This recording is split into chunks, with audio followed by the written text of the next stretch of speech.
কোথাও যাওয়ার কথা শুনলে আমার মেয়ের আর তর হয় না। রেডি হয়েছি, আমরা তিনজন একটু ব্যাংকে যাব।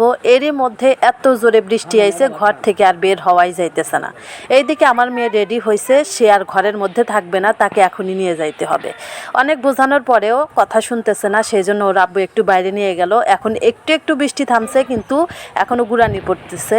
বাইরে থেকে যে দেখেন ভিজা আসলো। ওর আব্বু বাইরে দেখাতে নিয়ে গেছিল যে বৃষ্টি আইছে, এখন যাওয়া যাবে না। বাইরে থেকে ভিজে এসে তার আরও জেদ বেশি হলো, এখনই সে যাবে। সেই জন্য এই যে দেরি না করে এই যে বৃষ্টির মধ্যে গাড়িতে উঠে পড়লাম। এখন আমরা আছি আমাদের গ্রামেরই একটা ব্রিজের উপরে। এই ব্রিজটা খুবই সুন্দর, অনেকে এখানে অবসর সময় ঘুরতে আসে। দুই পাশে দুইটা পুকুর আছে বড় বড়।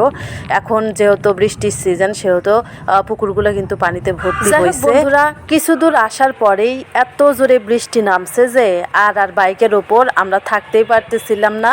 সেজন্য আয়েশার আব্বু আমাকে বলল, তাহলে তুমি আর মেয়ে দুইজন অটোতে যাও, আমি গাড়ি নিয়ে যাচ্ছি। কারণ ভিজে গেলে দুইজনেরই ঠান্ডা লেগে যাবে। আমার ঠান্ডা লাগে না লাগে, তোমাদের ঠান্ডা লাগলে আরো বেশি সমস্যা। একটা অটো দাঁড় করালো, সেই অটোতে আমরা দুইজন উঠে পড়েছি।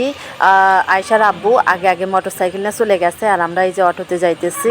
এখন আমরা এই যে ব্যাংকের ভিতরে এসে পড়লাম। দেখেন ব্যাংকের ভিতরের অবস্থা, ব্যাংকের কার্যাবলী চলতেছে। ওই যে আয়েশার আব্বু দরজায় দাঁড়িয়ে আছে। আমি একটু ভিতরে আসছি, কারণ আয়েশা কান্নাকাটি করতেছে, সে এখানে থাকবে না, সে নদীতে ঘুরতে যাবে। কিন্তু এখন বৃষ্টির জন্য নদীতে যাওয়া সম্ভব না। 2-3 বার আমার মেয়ে নদীতে গেছিল, এই পাশেই নদী, সেই নদীতে গেছিল, এই রাস্তা দিয়ে গেছে, এই রাস্তা দিয়ে আইছে। সেই কথা এখনো তার মনেই আছে। রাস্তা দেখেই তার মনে পড়ছে যে পাশে নদী আছে, সে এখন নদী দেখতে যাবে। দেখেন তাহলে তার স্মৃতিশক্তি কি প্রখর। যে কোনো কথা একবারের বেশি তাকে দুইবার বলা লাগে না, একবার বললেই তার মনে থাকে। এত মেধা তার, সবাই ওর জন্য একটু দোয়া করবেন। যাই হোক, এখন একদম সরাসরি ব্যাংকের উপরে যাচ্ছি। ওপর থেকে কিছু কাজ করে তারপরে নিচে আসব।